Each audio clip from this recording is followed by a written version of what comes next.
My parents bought my brother a brand new BMW for his graduation. When it was my turn to open my gift, I found an envelope. Inside was a bill for their debts. My mom smiled and said, "It's only fair." I packed my things and left. Weeks later they started calling me, clearly panicked. "Please, we didn't mean it like that." I never thought I'd be the one to distance myself from my family. I always imagined I'd be the responsible son, the one who would stay close, help whenever needed, and always support my parents no matter what. But life has a strange way of showing you people's true priorities, especially when money is involved. My name is Fernando, and I have a twin brother, Matthias. Growing up, we were always treated a little differently. Matthias was the golden child, athletic, popular, the one who could do no wrong in our parents' eyes. I, on the other hand, was quiet. I preferred books over sports, and computers over parties. I never resented Matthias. I accepted that he was the favorite. But I never expected things to go this far. We both graduated from college on the same day. It should have been a proud moment for the entire family. Matthias had chosen the traditional path, studying business, while I had started working online as a freelancer at 16, saving every penny I could. By the time we graduated, I had built up a modest amount of savings. Not enough to call myself wealthy, but enough to feel secure. The day after graduation, our parents surprised Matthias with a brand new luxury car, a sleek black BMW. He was beyond excited, hugging them as if they had handed him the keys to a mansion. I was genuinely happy for him, but part of me wondered, what about me? I wasn't expecting a car. That wasn't my style. Maybe a watch, a handwritten letter, or even just a simple, "We're proud of you" would have meant the world. When my father handed me an envelope, I felt an uneasy weight settle in my chest. Inside was a printed statement, a list of numbers, totals and debt. I stared at it, confused. "What's this?" I asked. My mom smiled, like she had just given me the most thoughtful gift. "It's only fair, Fernando. You've been working for years, you've saved so much. Now it's your turn to help the family." My dad nodded in agreement. "Matthias hasn't had the chance to save yet. He'll need help starting out in life. But you've always been responsible. You have savings. This is just a small way you can contribute." I felt cold all over. They hadn't given me a gift. They had handed me their financial burden. They expected me to pay their debts, while rewarding Matthias with a luxury car. And they genuinely believed this was fair. I looked at Matthias, waiting for at least a hint of guilt or maybe even a "hey, this isn't right." But all he did was shrug and say, "Come on, you always say you don't care about money." That was the moment I made my decision. I calmly folded the paper, slid it back into the envelope, and said, "Thank you for this. It's a real eye-opener." My mom beamed. "I knew you'd understand." I smiled back, then packed my things and walked out. No shouting, no arguing, just silence. They didn't try to stop me. I don't think they even realized I wasn't coming back. Not yet anyway, but that would change soon enough. 2 weeks later, the calls started. At first I ignored them. My voicemail filled up with messages, from my parents, my brother, even my aunt. At first their tone was casual. "Hey Fernando, just checking in. Call us back." Then it became more urgent. "Fernando, why aren't you answering? We need to talk." And finally, desperate.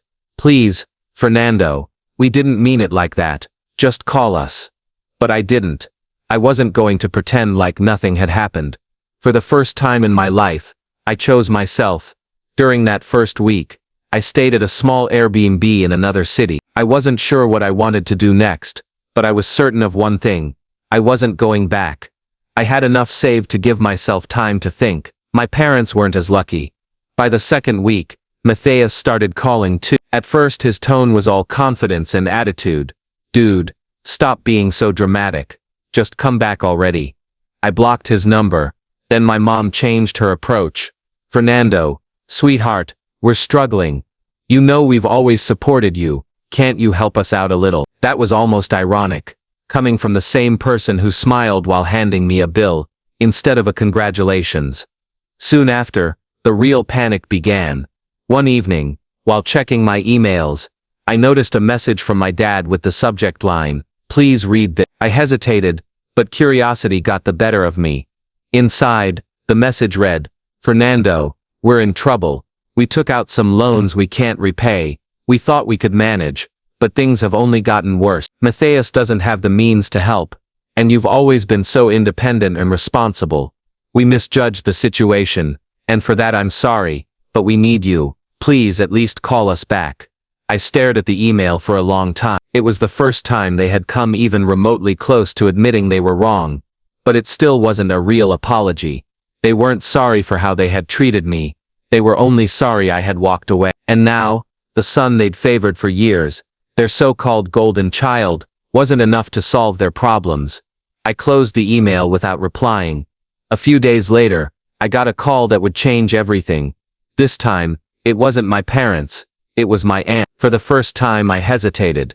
I stared at the screen, my thumb hovering over the decline button. But then, almost without thinking, I answered. Her voice was soft, almost pleading. "Fernando, can we talk for a minute?" I let out a quiet sigh. "About what?" "Your parents. They're worried about you." I kept my tone steady. "Yeah, I'm sure, but I think they're a little more worried about themselves right now."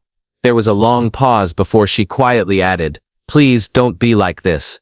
They made a mistake. They thought you would understand. They never meant for things to go this far." I could hear the hope and desperation tangled in her words. But I wasn't ready to give in. Not after everything. I took a deep breath and asked the question that had been spinning in my mind for days. "Aunt Camila, tell me something. If they were struggling financially, if they were in debt, why did they buy Matthias a brand new car? How could they think that was okay?" There was silence on the other end of the line, before she finally answered, her voice unsteady. "I don't know, Fernand. They've always wanted to give Matthias the best. They thought it would be a fitting way to celebrate his graduation. They never imagined you would leave over it."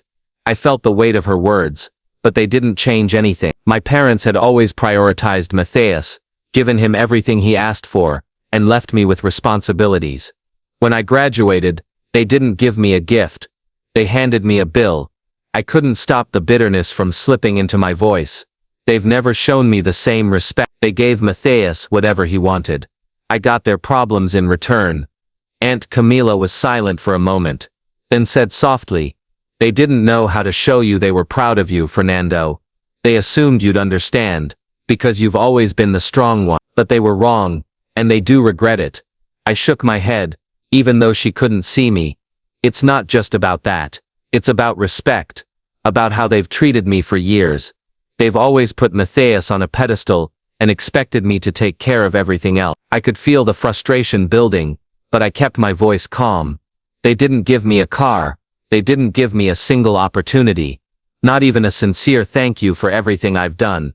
Instead, they handed me their debts. And now they want me to fix their mistake." For a long moment, Aunt Camila said nothing. Then finally, she whispered, "Fernando, I think they're finally beginning to understand how badly they've hurt you. They just don't know how to make it right. Please, come home. Give them a chance to show you." I wasn't sure I could. The emotional weight was too heavy. But deep down, something inside me softened. Just a little. "Maybe," I said at last. "But they'll have to show me they mean it. This can't be just another excuse. If they really want to fix things, they need to prove." I heard the relief in her voice, as she replied, "Thank you, Fernando. I know this isn't easy." Before I could respond, she added, "There's something else you should know. Matthias called me too. He's been asking if you're coming back." I frowned. "Really? He's actually concerned?" "Yes," she said quietly. "But it's more than that. I think he's starting to see the bigger picture. He's beginning to realize how much you've done for the family, and how much he's taken for granted." I didn't know what to think. Matthias, the golden boy, finally realizing the truth. It sounded too good to be true. But maybe, just maybe, things could change. I wasn't sure if I was ready to go back. But I had the feeling this story wasn't over yet. And during my next conversation, I would hear something that would finally push me to make a choice. I stayed in my small Airbnb, sorting through my thoughts, still refusing to call them back. But then something unexpected happened. It was a quiet Thursday evening when my phone buzzed. I didn't recognize the number, but for some reason I answered. "Fernando, It was Matthias. Yeah, I replied, keeping my voice cold and distant. His voice trembled, and there was a long pause before he spoke again. Fernando, I'm sorry, but things got worse. My heart sank, but I couldn't ignore the bitter satisfaction I felt deep down. What happened? I asked flatly. Matthias hesitated, then finally admitted, Mom and Dad, they didn't listen. I tried talking to them, but they were stubborn. They kept saying they'd manage, but now he took a deep breath. They had to sell the car. For a moment, my chest tightened, but at the same time, a part of me felt vindicated. They sold the car? I repeated, my voice sharp. Yeah, he said, his voice cracking. They had no choice. The bills kept piling up, and we couldn't keep up with the payments anymore.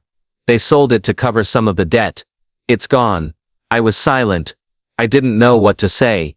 The same car my parents had bought for him, while handing me nothing but a bill, was finally gone. That car had always been a symbol of what I meant to them. Matthias was the priority. I was just the one they expected to fix things. The backup plan. The safety net. The one they forgot the second their needs were met. I could have felt sorry for them. I could have felt guilty. But I did. Instead, I felt something colder settle in my chest. This was only the beginning of their downfall. My voice came out sharper than I intended. Not my problem, Matthias. There was silence on the other end. I could almost picture his face, confused, like he had expected a different reaction. They're in bad shape, man, he finally said, voice low. I don't know what to do. They're desperate. I tried talking to them, but they won't listen. They still think everything will somehow fix itself. But it won't. Fernando, everything's falling apart. His tone was different now. Gone was the arrogance of the brother, who had always expected life to hand him everything. Now there was only fear, helplessness. But I stood firm. Not my problem, Matthias. I heard his shaky breathing on the other end of the line. Don't say that. They're our parents. I let out a dry, humorless laugh. Oh, now they're our parents. When I was the one expected to clean up their mess, you never called them that. But now that they can't spoil you anymore, suddenly they're our parents. He was quiet for a long moment before whispering, I know I messed up. You only realize that because they can't take care of you anymore. Silence. He knew I was right. I thought about hanging up, ending the conversation right there. But something stopped me. Tell me, Matthias. What else happened? He hesitated, then let it all spill out. The bills are overdue. The mortgage too. They took out more loans trying to stay afloat. Now the banks are calling non-stop and they don't know what to do. Yesterday, Dad collapsed. I've never seen him like that. He just sat in the living room, staring at the wall, didn't talk to anyone. For a brief moment my heart tightened, but I didn't let it show. They have to deal with it, Matthias, I said calmly. I've done my part for years. Now it's their turn. He let out a long sigh. Fernando, I know you're angry, but if this keeps going, they'll lose everything.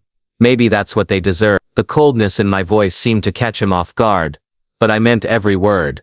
My parents had always acted like nothing could touch them, like their mistakes would never have real consequences, because I had always been there to catch them.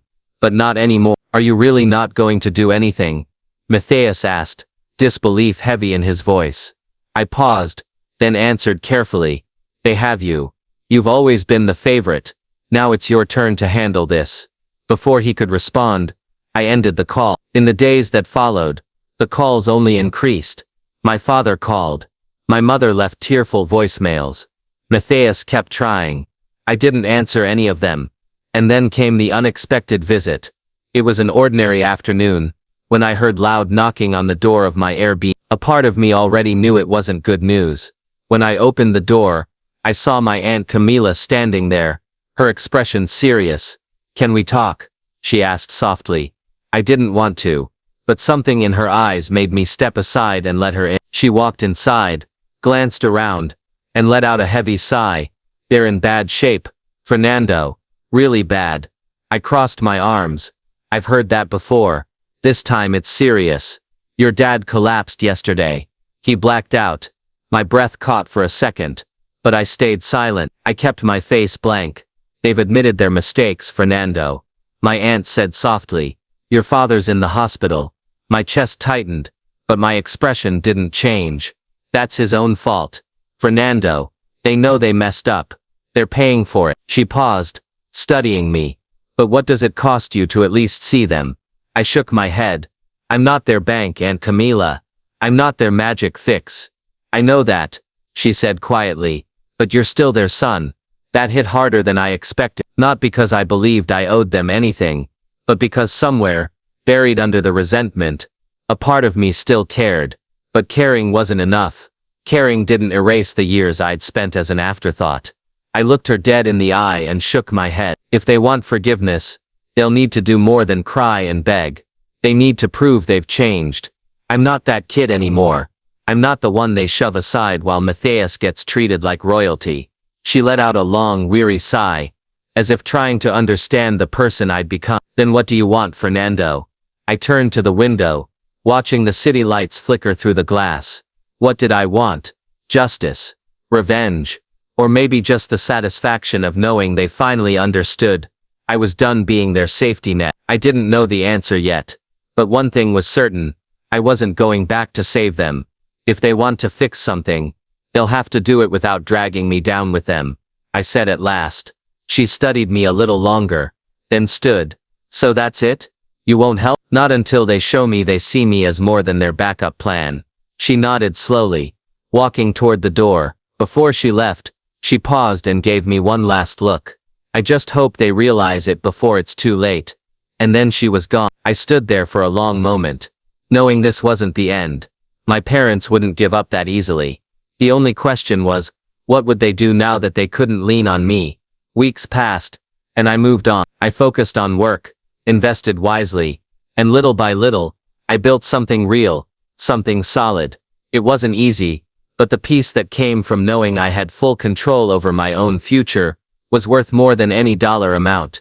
Meanwhile, my family kept sinking. I knew this not because I asked, but because they didn't stop trying. Even when I ignored their calls, the messages kept coming. At first it was desperate begging. Fernando, please, just a loan, just until we get back on our feet. Then came the guilt. Are you really going to abandon us like this? We're your family. And when that didn't work, the insults. You're selfish. You've always been cold and ungrateful. I didn't fall for any of it. I knew the script by heart. The first person to rise in a struggling family is always expected to carry everyone else, as if success makes you obligated to drag them along. But I wasn't playing that part. No one had offered me help when I was scraping by, saving every penny, working night and day to build something for myself. No one had reached out when I left home with nothing but a suitcase and no idea how I'd survive. But now that I stood on solid ground, I was suddenly the villain for refusing to save them. The irony would have been funny if it wasn't so predictable. Aunt Camila was the last one to try.